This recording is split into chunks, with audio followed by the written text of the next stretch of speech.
Hello and welcome everybody to this tariff special here at SONAR. Craig Fuller, CEO and founder, Zach Strickland, head of freight market intelligence here. We are going to break down the tariff liberation that we received yesterday and talk about some of its ongoing influence into the market, the economy, transportation, of course, being of utmost concern as well. So Craig, I want to lead things off.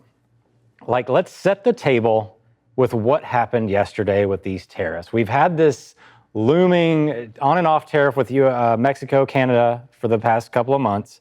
Now we've got this broader reaching tariff situation with the rest of the world. What did we learn yesterday? Yeah, I mean, Liberation Day, what are we being liberated from? Other than your 401k. Look, I think markets certainly did not expect the levels of tariff. I think some of the signals coming from the White House and the administration prior to yesterday signaled that it was going to be a little bit more muted. I think everyone heard the word reciprocal and expected it to match the tariffs that other countries put on us. The way the administration is looking at reciprocal is very different than the way most people define it. But we have some answers, and I think that is, so let's talk about, obviously there's been a lot of noise about the bad stuff, and right. we'll certainly get into that. I think there's things that I was strongly encouraged by, which is USMCA, was of all the things that really have bothered me.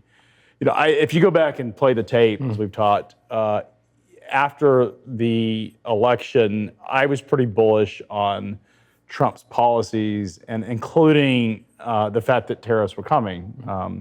Now, I didn't bother to make any predictions on what percentage tariffs would happen, but we made it.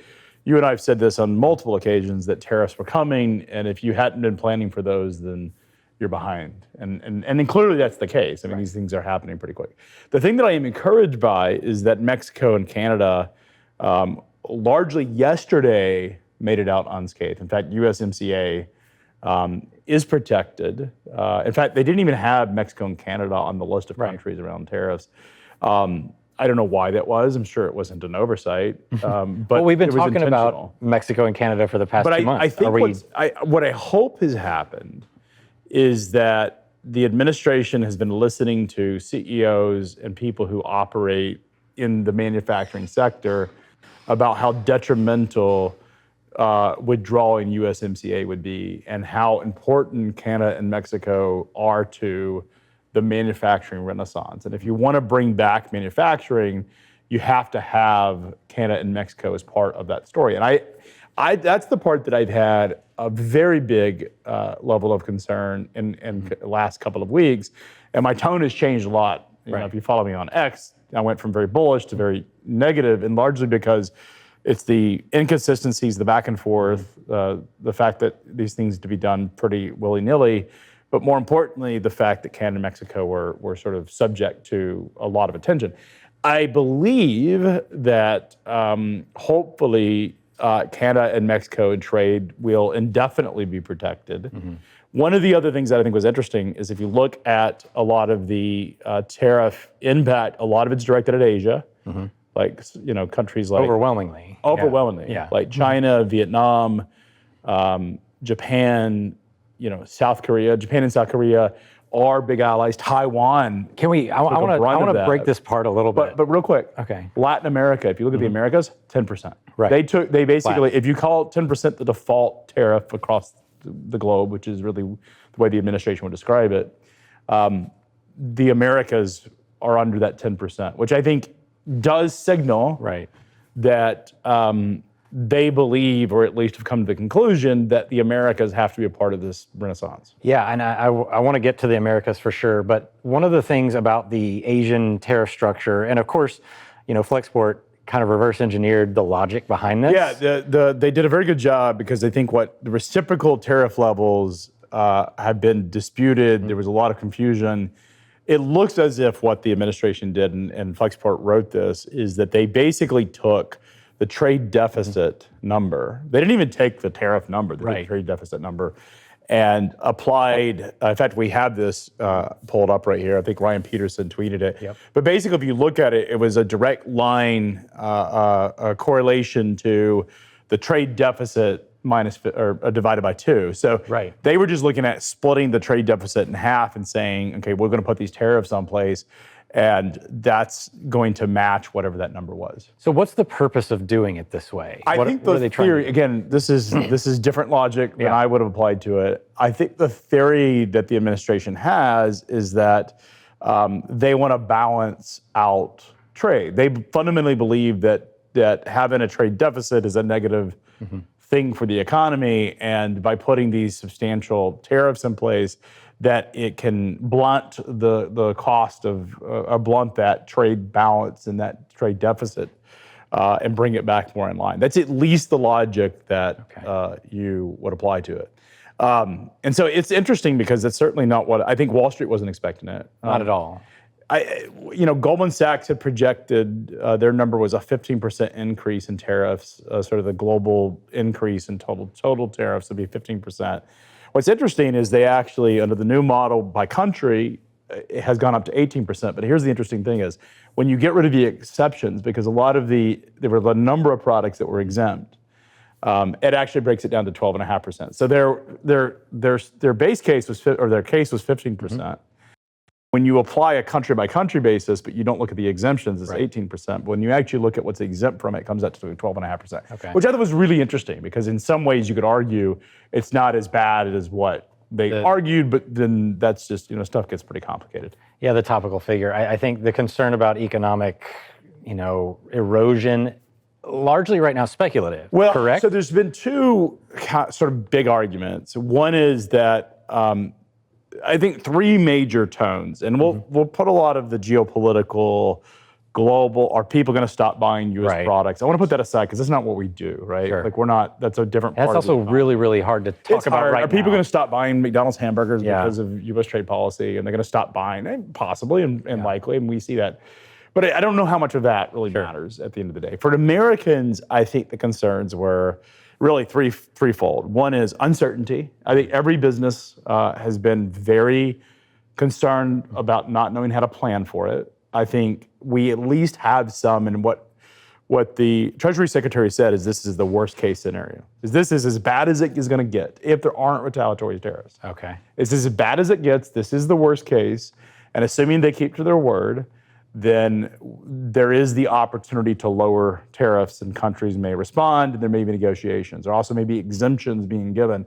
There was something being teased this morning where companies might be able to get trade credits. So if they build manufacturing in the United States, they may be able to, and so like the example that I heard was Apple, if it ramps up production in the US of say servers or some other commodity, then it may be able to get trade credits out of China for China trade that they are not then exempt. So there is some, I think we've gotten the worst case. This is a blunt instrument. Is this the starting point? The lack of certainty is I think at least we have some resolution. And I think the stock market was shocked and surprised by it, but at least there's some resolution. So hopefully the certainty element will be there.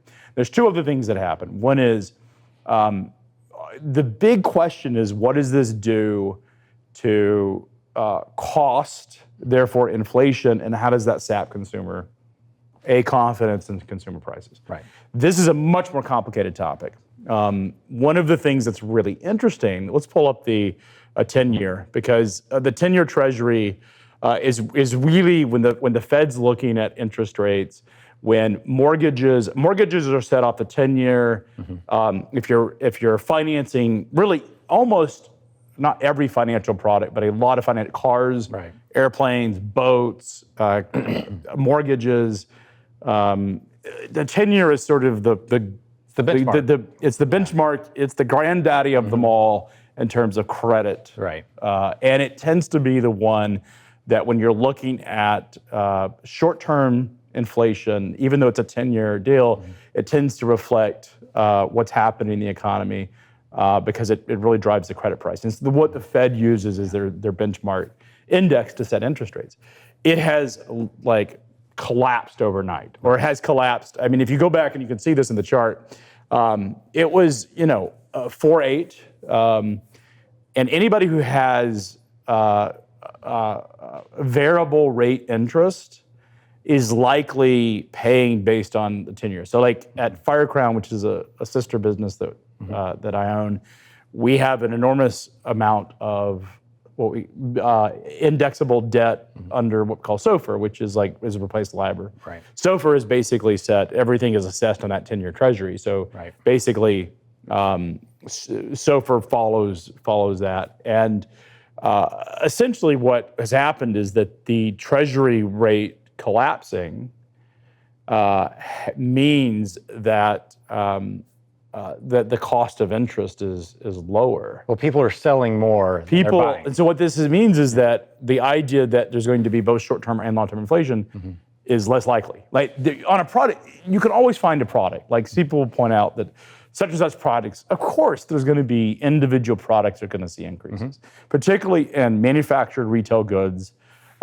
You could very well see some increases in certain good categories. Toys is a good example of that because toys are predominantly made in China and in Vietnam. Toys as a category may see it. When you get into some of the other products, it gets a lot more nuance. When you talk about inflation, so there's another index I like to look at is true inflation. So true inflation is a high frequency data a product that looks at inflation. And inflation has been coming down. And trueflation basically leads the BLS the data the Fed uses by about 2 months. And what they've seen is a collapse in inflation. What's driving that are collapse in food prices. I mean, eggs shot up, but that was bird flu related. Yeah. That's starting to pair off. Gasoline and energy prices have dropped quite. We're in the $2 here in Tennessee. It's pretty tremendous for those that buy it. Housing is cooled. And then in fact, I talked to people in the local building community, in the housing community, and what they're saying is that while there is still a robust housing market, things are getting marked down much quicker. Anything that is overpriced, and they're seeing a lot of markdowns in housing, even in Tennessee, which is a pretty strong market. And so housing's coming down. But if you look at the primary components of inflation, energy, food, housing, auto. Autos, the transportation cost is largely related to the price of gasoline. And insurance and things like that, but gasoline being transportation being primarily driven by energy prices. With all that said, inflation's already has been coming down, and it's likely to continue. And I think that is the belief and that's why, frankly, the risks that we're seeing with the bond traders is they've lowered the price of, they're basically trading the 10-year down, because they think the bigger risk is a recession than it is inflation. So basically, the counter argument to inflation is an economic downturn, which will limit, which is basically demand erosion. Sapped. Yeah. And so what saps demand? It could be capital spending. Right. So if there isn't, we'll see. And I think it's fair to say to any of our viewers, and it's fair to say generally, is that no one really knows what's going to happen. We got to be completely honest. You can make informed thoughts. Sure. You can look at history, you can use all the data you want, and you can take all these analogies. The reality is that this is the largest set of tariffs in nearly a century, increase in nearly a century. And when we saw the big tariffs that happened back in the 1920s, 1930s, is that happened at a time before containerization, before the jet age. Jets weren't even around. Right. The jet wasn't even created. The airplane barely was. It was a very, very different biplane. I mean, Charles Lindbergh had just flown over the ocean. There was no global trade the way we see it today. And to migrate a supply chain, because it would take years. To do that, I had to take my expertise. I mean, it took something like a decade of industrialization when it took off in the eastern part of the United States to make it to other states, because it just takes so long. You've got the human capital element to bring industrial goods and expertise. And now things, literally, I can download a 3D scheme and blueprint over a computer, and I can fly my engineers out there, and within a couple of months, I can get some of my production up. It's not true in all cases. Right. Some stuff takes a couple of years. But the speed at which we can migrate supply chains is so different. And I think that's the thing to keep in mind. Plus, the U.S. was an exporting nation back in the 1930s versus what it is today. And so it's hard to draw those conclusions and say this. The truth is nobody knows. Right. And I can make informed, what I would say are informed decisions that I have opinions on, and so can others that have opposite opinions, but the reality is nobody knows. Wall Street was caught off guard. Sure. The bond markets have been caught off guard. The Federal Reserve obviously looks like it's caught off guard. So people that spend time in the economy every single day, and look, we don't know what's going to happen. We don't know how country is going to react. We don't know how businesses are going to plan for this. We just don't know. And right now, everybody's in a wait and see. So are we still in this wait and see? Did we get enough clarity to start moving forward on anything? I think we got enough clarity as to what the administration wants to do. What we don't know is how other countries will react or how business leaders will react. There was a conversation this morning where there was a dialogue happening to the Secretary of Commerce on CNBC. They were talking, the conversation was, I talked to a person asking the question, was like, I talked to CEOs and they say they may wait this out. And the thing is, like, I think it's a foregone conclusion that this is a fundamental policy of the Trump administration, believes that tariffs are an important part of their resources or their tools, and they wouldn't intend to use them. And I think if you think anything but that, you haven't been paying attention. And so I think if you're running a supply chain, you got to be making decisions now. And you should have been making them a year ago, but like, well, what would be your response to people who thought that they were getting in front of this with all the pull forward? And well, a lot of them were, so we had pull forward, which was just the short term thinking this pull forward's important, and I think that was a resilient thing, and I think that was smart. But that may not be enough. And I think a lot of people expected that the tariffs would be very gradual. I think you and I may have even said that a time or two. I personally don't understand the speed of the implementation. I read somewhere that the Trump administration felt like they lost 4 years. They were stifled their first go around, and they had this limited window in office for 4 years. And there's like they want to make these changes, and because of the slowness that happened, and what they view is the stifling bureaucracy of government and how they got stifled from the quote unquote deep state. Again, I'm not arguing these points. Right. That they view that they have to move really quick, and they want to get the negative news out. There's also this, so I call it conspiracy theory, but this thought, there's a great tweet, I think, I can't remember who wrote it, we may have it, but it was basically that the Trump administration, Chairman Powell, and the Treasury Secretary all agree that to stop inflation, you have to create a recession. And that was like the conversation that's happening is effectively, and that's what the bond market's telling us, is that inflation, that a recession is likely to come. And I think if you're the Trump administration, and they've said as much, they want to get this out of the way. They want to have it and then get the benefit of some of their other policies later on in their. It's almost like tanking in the draft. So you can get a higher pick. Just rip the. I'm not justifying this. I want to be very clear that people this is like. I think the thought is let's rip the Band-Aid, and let's deal with the pain right now, and let's take it all at once, and then we'll start to recover on the backside of it. The purpose of this is not to debate whether or not it's right or wrong. It's to try to gain enough understanding to where we can move forward. But I think we should get into some freight data, because I think this is really, ultimately we've talked, you can tune into all sorts of networks and they can talk about this. I think what we care mostly about is freight data. And I want to go to the volume data real quick, OTVI, because I think OTVI, one of the things that's been really interesting, Zach, you and I've talked a bit about this, is that February decline. We had very strong bullishness coming into the year. The freight market recovery was well underway. Right. And then around February, mid-February, early to mid-February was when the freight volumes really, really could decline. And I think what happened is this was the first set of attacks, Donald Trump's attacks on Canada and Mexico, that caught so many people off guard, because everyone expected Chinese tariffs. But the attacks on Canada and Mexico said, wait a second, this was so unpredictable, and it was such high vitriol towards a trade with Canadians and Mexicans that I think it caught a lot of people off guard, and it really sapped a lot of people's understanding of what the administration intended to do. It was like, what is this new thing that they're trying? And I think it sapped a lot of business confidence and business planning, because it was just like this massive shock. Right. And I think, so we saw a pretty sizable drop in volume.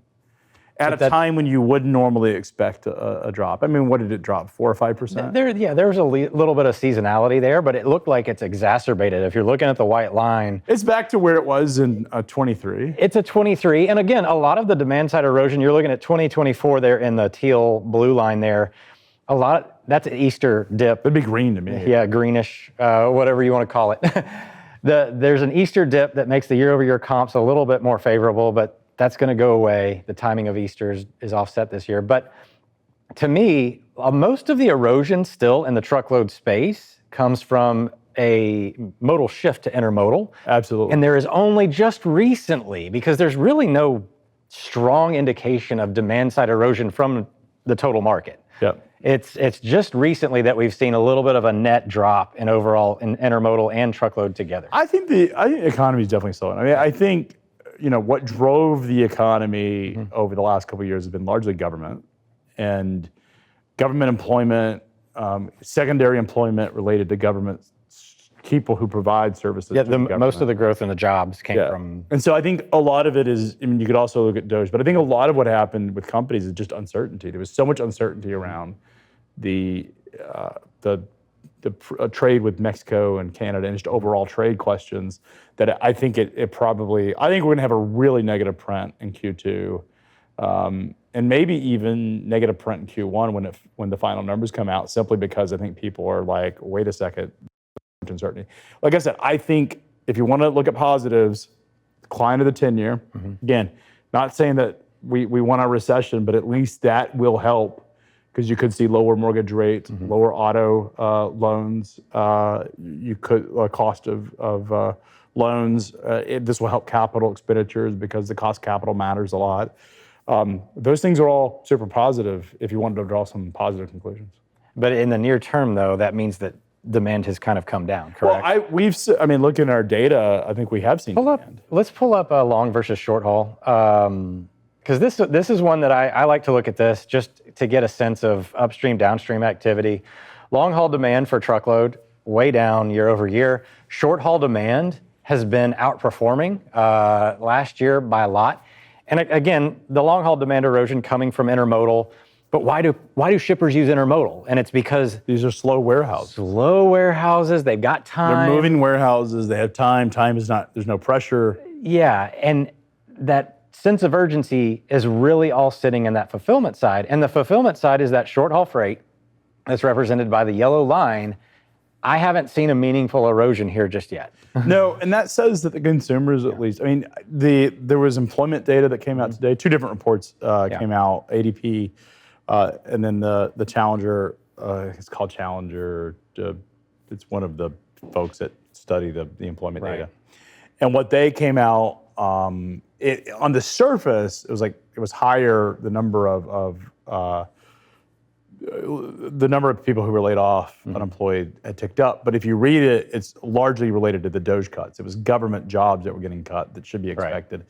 But a lot of those, actually, what was interesting about that is a good portion of those folks that got from the government were being also picked up by the private sector. So it's interesting to shift between government and private sector, because the private sector, one thing that also drives inflation has been an enormous amount of, an enormously tight labor market, particularly in certain job classifications. And if you start to reduce government employment, because the government employment has been pulling jobs out of the private sector, if you start to lay off people in government, eventually those people should, if they're properly employed, should enter the private sector, and that's what we're seeing. So in some ways that also should tamp inflation. I think that's why the truflation number has come down so far, is because employment, energy, food, housing, those things seem to be stabilizing. A little bit of erosion. I want to pull up also the IOTI. So import demand remains strong, and I want to talk about this one a little bit, in the sense that it looks like, we have had a little spike in IOTI here over the last week and a half, and obviously in front of Liberation Day. Do we expect this pull forward to kind of wane at this point? I've been asked this question. I don't know. It's a really good question. Yeah. Again, these are all things we don't have again, you can have, well, they say history doesn't repeat, but it rhymes. We did see a small slowdown in 19 after the tariffs went into effect. It was a slowdown, but then volumes just continue to come. Right. Look, I think if you're the Trump administration, you want to see a slowdown in IOTI. Sure. You want to see, because this measures the volume of containers into the United States. You would want, if they're actually effective, then you want to see a slowdown. But I don't know if they're going to get it. Yeah. I don't know. That's a great question. Like, you can make the argument both ways. One is you can make the argument that the tariffs are here. There's not a whole lot you can do about it. So therefore, there's no reason to bring in inventory in shore. And I think that's probably the stronger argument, is that we could see a slowdown in international container movements because, I mean, you look at tariffs on China, like 54%. Yeah. And so that's expensive, and I think a lot of companies may drop. So I think that's the stronger argument. The other argument that is that because we don't know what China's going to do or what these other countries are going to do, and it could get worse if you buy into that, you may be better off preserving your supply chain and building inventory to do so. I don't know. I would say that either argument, I could make either argument, I don't know. So what about I kind of want to go a little bit forward before I come back. So the next 4 years, we go through this process. Is there the potential for some sort of pendulum swing? Absolutely. Look, if you buy into, I tweeted this, that I'm actually more bullish today or last night than I was starting. I was really worried about Canada and Mexico. I mean, I love the Mexicans, I love the Canadians, but that's not the reason I was worried about them. I mean, I love the Chinese. The reason I was worried about it was because if we're going to have a resilient manufacturing sector, we need source materials and commodities from Canada, and we need components from Mexico. The cost to produce a product on a per hour basis is $6 an hour in Mexico, which is cheaper than some reports have talked as being as much as $12 now per hour produced in China. And so if you're going to have a manufacturing renaissance in the US, you need Mexico and you need commodities from Canada. Like, Canada has the largest source of commodities on the planet. Sure. And so I think long term, am incredibly bullish, because the administration seemed to have heard that. And it seems like they have decided that a 10% tariff on the Americas will still provide some revenue, but will encourage companies to move to the Americas. And in doing so, that is super bullish for trucking and rail long term. Sure. Like, I expect there to be demand deterioration as people sort through this issue. I don't think that's disputed. But I do think that trucking and the truckers and the railroads will benefit tremendously from this manufacturing. And here's the reason you have to sort of look at that, is so many people get caught up in what if there is a demand deterioration? Fair, but it's not a one-to-one relationship. An international ocean container shipment that's been manufactured and in finished goods that over across the oceans is basically one transport along that line of transport, right? The line haul, it basically takes it once. It comes into the port, goes into the distribution center, and then ultimately ends up in some kind of consumption, either direct to consumer and retail. When you're talking about manufacturing something, you have all that inbound and intermediate steps that take before that product's finished. So if I take automobiles as a great example of this, it's the reason that these states provide hundreds of millions, if not billions of dollars to get an auto plant, not because of the 3,000 employees that can work the auto plant, but because of the 10,000 part suppliers that will also work there. These are massive economic generators. And you think about at an auto plant is you have all the intermediate steps, transportation steps that take place. So if I'm building a car, and say we'll use Volkswagen here in Chattanooga as an example, they've got the frame. They got to bring that steel in. That's trucking. You've got to bring in the carpet. You got to bring in the plastics for the dash. You got to bring the steering wheels. Got to bring in the tires. All that is intermediate transportation, right? If I'm just importing the car, none of that stuff takes place in the U.S. And I think that's the part that is often dismissed, is if you're a trucker or you're a railroad, how important domestic manufacturing is to demand. And so and there is a precedent also for tariffs to drive manufacturing decisions. The chicken tax, which was put in, I think, 1963 or something, was basically a tax put on American chickens, and they retaliated by putting it on foreign automobiles. And that's why you have these really cute Japanese trucks, these like little Isuzus that are in Japan. We don't get them in the U.S. because of the chicken tax. And what happened is Honda and Toyota and other manufacturers realized that if they wanted to avoid tariffs because of the chicken tax and the effect of follow-on taxes, that they had to build manufacturing plants in the U.S. So there is now they did it over 20 years. Like, this was not an overnight thing. I mean, Honda came into the U.S. and then Toyota followed, and then these other plants came in after that.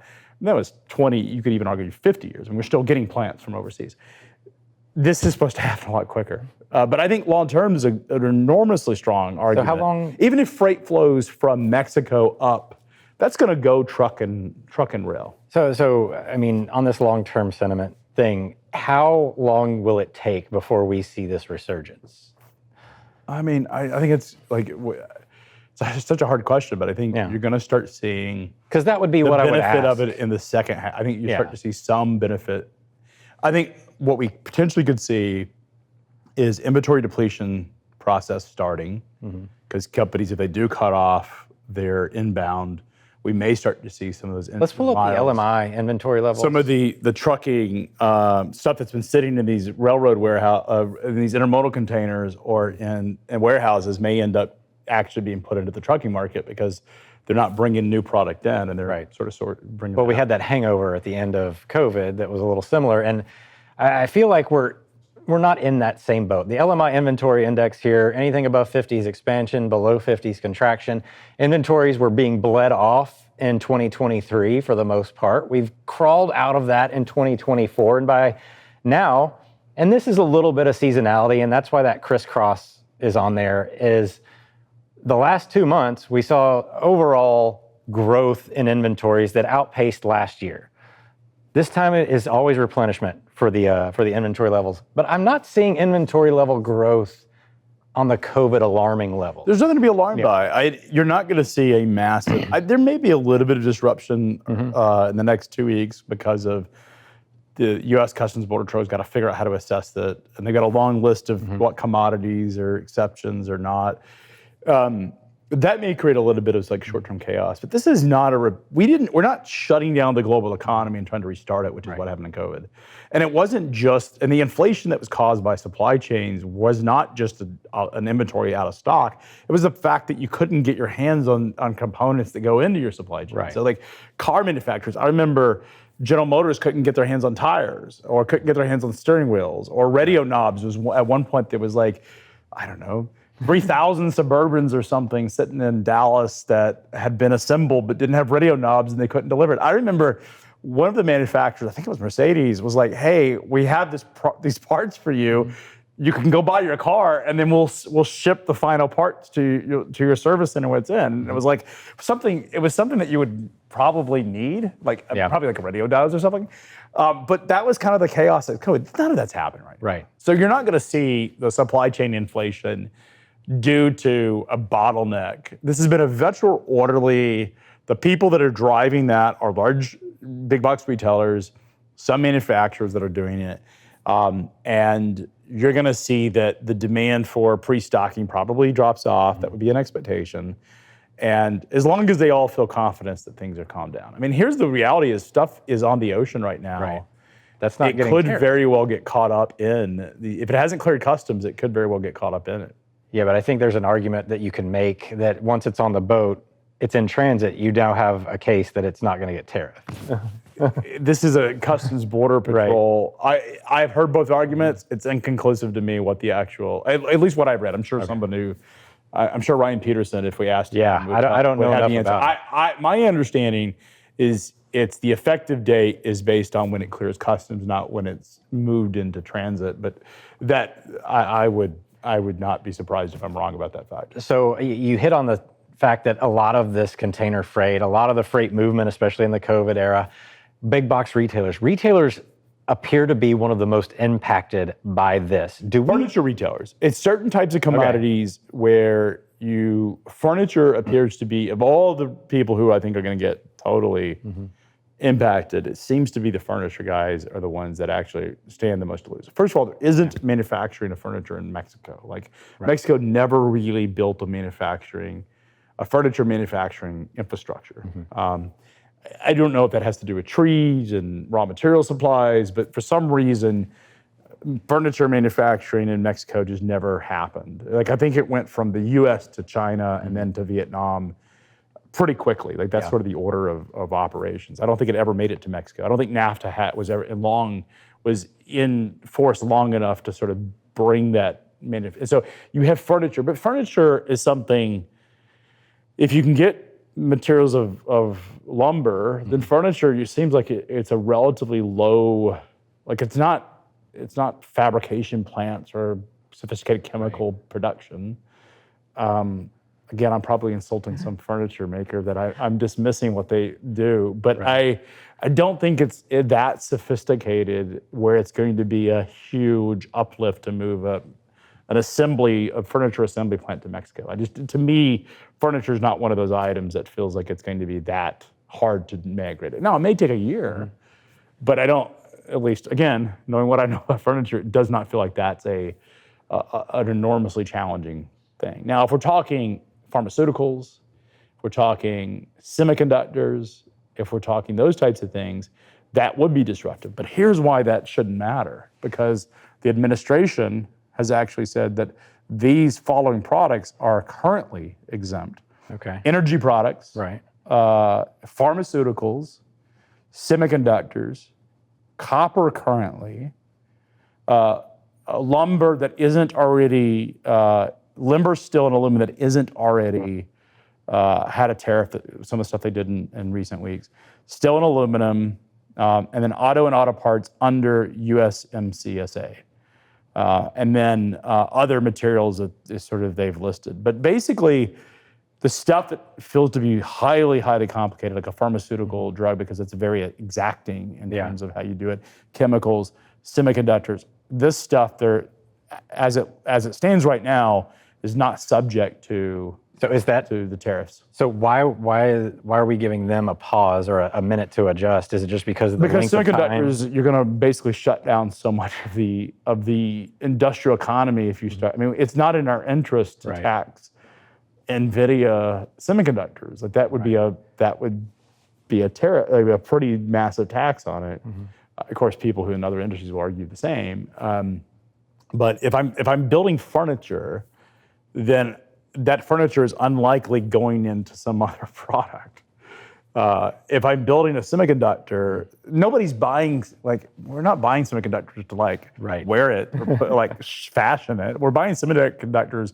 Semiconductors is effectively a raw material. If you think about it, like it's an input. It is an input, it's a component, and it's going into something else. Right. So if you're gonna rebuild manufacturing, you wouldn't want to, because we don't build a lot of semiconductors in the US. And so it makes sense to make that as an exemption. And something like 25% of all products that we do flow that would, or by value, are exempt, according to Goldman Sachs. Now, the stock market is hitting that sector. Yeah, and that is something, so let's talk about sort of second order effects. Yeah. I actually think the primary issue is not consumer inflation, because the products that consumers are going to be impacted with are less of it's more of a consumption of what they are willing to cook. Because we produce more food in the United States. We're a food exporter. We're not a food importer. There are certain, like we import fish from China, tilapia. So that's probably going up. We import fruits. We import some produce, but the vast majority of food, we actually are an exporter. Right. So food, some people have said that there'll be some inflation. I don't know that I based on what I understand, believe that. I think I think they even came out and said that the produce side is relatively I think for the most part, meats, like beef and chicken. Seafood is the only category that we don't actually produce we are a net importer of seafood. And I don't know if that's because they count the ocean, you literally have to import it. But anyways, the second order effects is things like the stock market falling apart. Right. Is if this goes on for weeks or months and creates a pretty sizable correction, that could set up a second order effect of slowing consumption. Right. This could impact things like big CapEx spending. If CEOs start to feel like, and I think this has already happened, they don't know what the future holds and they can't predict. We could see a recession where people stop. I mean, I've been doing it in my own business, is thinking, we've been doing this since December, is looking at all of our categories that, I'm talking media specifically, all the categories that could be impacted by tariffs, things like boats, right, airplanes. And we have been aggressively looking at all of our costs because the first thing to go is advertising and hobbies with trains and stuff. And so we have been playing defense in anticipation of tariffs, knowing that we could lose some advertising dollars. Now, I had the benefit of sitting in a supply chain media business, right, sort of the center of this. And so this stuff is much more top of mind than I think for most people. I'm sure there are a lot of CEOs that have been doing the same, but I think some of folks may start that process right now, and it could sap some of the investment and confidence. And that to me is probably more worrisome than the actual sort of primary order effects. Yeah, because the tariffs are there to There's not much you can, like, if you lose confidence, if business owners lose confidence and they start to lay off people, then that could create a second order effect, right, which actually becomes much harder to fix. Right. If we start to see inflation go, and I don't think this will happen, but let's say that product inflation goes insane, then potentially you would hope the administration would find ways to reprieve that. But if all of a sudden the people in the economy, businesses start to lose confidence in the economy and consumers lose confidence and there's a bunch of layoffs, that is far more worrisome. So consumer confidence and business confidence is already down. Do you think that this It's marginally down.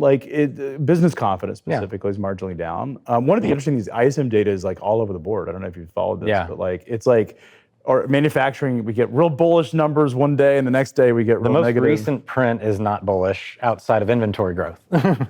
Right. Yeah. But we had some real strong indicators earlier. If you look at some of the February prints, they were strong. Before we had some of these tariff discussions. Before it was coming in real strong. Which I think obviously, I think the manufacturing sector came into the year already bullish. They were expecting some sort of resurgence in some way. I don't know how much. But then it looks like, based on some of the ISM figures, that here in the last month and a half, they've kind of fallen off and lost a bunch. I think a lot of people it was hey, tell us what's up. Yeah. And even when you see things like, there was a Dallas Fed survey, I don't know if you saw this report, but the Dallas Fed survey surveyed a lot of oil, Dallas being, sort of the home of U.S. oil production and businesses that sell into the oil sector, is they were enormously worried about getting their hands on steel because of drilling and the impact that was happening on their business. And it was a really negative print survey because there was a lot of just of the oil and gas, which tend to be very pro. I mean, these are guys that donate a lot of money and are very traditional, the base of the Trump administration were really negative. Yeah, I mean, some of these policies, and I'm not trying to get political, but I think still for our own understanding, feel like we've almost swapped places over the last 20 years. This feels like what would have been a very Democrat. Well, it's protectionist, right? Yeah. It is definitely protectionism. I think the definition definitely of right and left Clinton was if you think about NAFTA, was a Clinton policy. Yeah. I mean, Reagan sort of set off a lot of the sort of globalization. Him and Margaret Thatcher wanted to globalization. And that was both an economic freedom element, top-down, sort of trickle-down economics, but it was also a way to sort of beat off the communists. I mean, seriously, that was used as a way to win the Cold War. by making everyone dependent upon trade with America, Sure. you could effectively erode the power and influence that the communists had. That was one of Ronald Reagan's primary philosophies, him and Margaret Thatcher. But Clinton sort of realized that free trade, there was this movement towards free trade, and Clinton was the person that actually, WTO and NAFTA all happened under Clinton. So the Democrats have really been focused on free trade and trade policies for the last couple of decades. It's really been this shift since Donald Trump came in 2016 to be much more populist and nationalist, which is different than what we saw even under the Obama administration. Yeah, I'm having trouble with reconciliation of who believes what is good. I mean, this is like, I think everyone's been confused. Yeah. There's just like this reshifting happening and how people think of stuff. Yeah, and do you think that this is going to be some sort of, I almost get the sense, and I have to address it politically, because it's almost like red versus blue, kind of, you believe this way, I have to believe the opposite way. Do you think that that is going to be an ongoing? I think most people are in the center. I agree with that. Like, I think most people, like, if you believe everything, like, I was very bullish on Donald Trump's election, because I think fundamentally there's a lot of things that I believe will help support the freight market. I think things like lower tax cuts, cut in capital spending. But I was very critical and had been very critical over the attacks on Canada and Mexico. Yeah. Because I just think that is so counter to our interests. And so if someone only believes what one politician says, then you probably need to ask really a reliable source of information. Yeah. That's my... Yeah, I feel like we've overblown this bipartisan binary decision point to a point where it's creating an all or nothing mentality in a lot of our politics. Well, you have to sort of fit one way. That's a totally different discussion. Network. We're not on that network, Zach. But I think it's almost forced the issue in terms of an ongoing understanding of what to expect from some of these policies. Okay, so let's bottom line this for trucking and for freight. I think I'm negative on international ocean container movements. This is where I said. I do think we will see a hangover in freight markets. Even though I didn't answer that, I said there can be two arguments. I fundamentally believe there will be a hangover in international ocean container markets. I think international ocean trade has the most to lose here. Okay. When it comes to freight, I am very bullish on the truckers long term. I think they benefit because they are the ones that are going to be driving freight from the domestic manufacturing plant, but all the source material from Mexico and Canada, and U.S. manufacturing and mining and minerals, all of that's going to take place. It's very good for truckers. Very good for truckers. Railroads are interesting. I actually think the railroads benefit because of the commodity flow and manufacturing. Intermodal is a really interesting animal because a lot of intermodal traffic is port-origined transportation. So there are certain railroads that are incredibly well positioned. The old Kansas City. Yeah. It's CPKC. Right. I always have to remember which Canadian railroad won that battle because they did this big arm wrestling thing over it. But CPKC is likely the biggest winner because of the intra-Mexico I-35 trade. So I would be very bullish. But I'm very bullish on trucking and rail long term. Even if we see a stagnant economy for the next, say, 12, 24 months, and it may impact trucking in that degree. I think long term, even if things don't grow as much as they could, I think it will, on a percentage basis, benefit the truckers more than it hurts them because of that intermediate transportation element that I talked about. And this is over the course of how long? Couple years. I mean, like this remanufacturing stuff is going to take a long time. Right. But in the interim, we're sitting in this. In the interim, we have to talk about this monthly, and I'm sure I'm going to get a lot of heat for things that we said that don't maybe not working out the way we want them to. One last question. Like flatbed is an interesting market. I mean, flatbed has been on fire largely because of lumber restocking. I mean, the trucking market itself has been a supply side contraction event for a while. It's not been necessarily as dependent on the demand side characteristics, but look at tender rejections. I mean, just pull up tender rejections, Kaylee. Yeah. So, I mean, if you look at tender rejections, in spite of all the stuff we've been talking about, tender rejections are above 6%. Yeah, and it hasn't manifested necessarily into rates as of yet. Like even with the look at this. Even with the shortfall we had in February, we had a drop But since really early The March, volatility is what stands out to me. well, it's because the market's reacting to Yeah. so many indecisions. I do think I am bullish for truckers, not from like robust volume conditions, but because capacity is getting removed from the market. And I think as capacity continues to get removed from the market, that will benefit truckers. And look, I don't know that we want a repeat of 2021. Because if we repeat that, that will cause an enormous influx of new participants. We almost want the perfect cycle for truckers. I mean, look, the perfect environment for truckers was 2010 to 2014. Yeah. Where it was a very gradual move and increase. Which some would call boring. Boring. And honestly, that may be the best place for the industry because you're able to make money and things continually get better, but not so good. 2 to 3% GDP. And like tightening in capital for the banks not lending money, I think is super positive. I think harder to find drivers at the margin becomes better because it limits the amount of capacity. I think all those things are positive. And so while volumes may continue to be sluggish, and there is a case to be made that a recession may be coming or we may be a middle one, and just don't know it yet, that I think at least in the trucking industry, you can take some comfort of knowing that the capacity reset is still playing out. Yeah, we've already had kind of a long drawn out recessionary period in trucking. And that is sapped a lot of the otherwise would be expansionary stuff. Yeah. And so I think, in my view, we'll get through this period of time, hope that there isn't a massive secondary effect, that this doesn't encumber some kind of financial weakness in the system or blow up the insurance companies because they have so much a percent of our economy. Like that type of stuff is more concerning. Yeah. If we don't see secondary effects, then I think we'll get through this. So short term, a little bit of a soft spot. I think it's going to be a rough second quarter, potentially, and I wouldn't be surprised to see that. Much more so than I even would have thought a couple of months ago. But I do think second quarter could be kind of rough. I mean, we're in the middle of second quarter. I think it could be rough. I think is the markets, and I'm talking the physical goods market and supply chain managers are trying to figure all this stuff out. Yeah. I think it could be a time of a little bit of like real softness.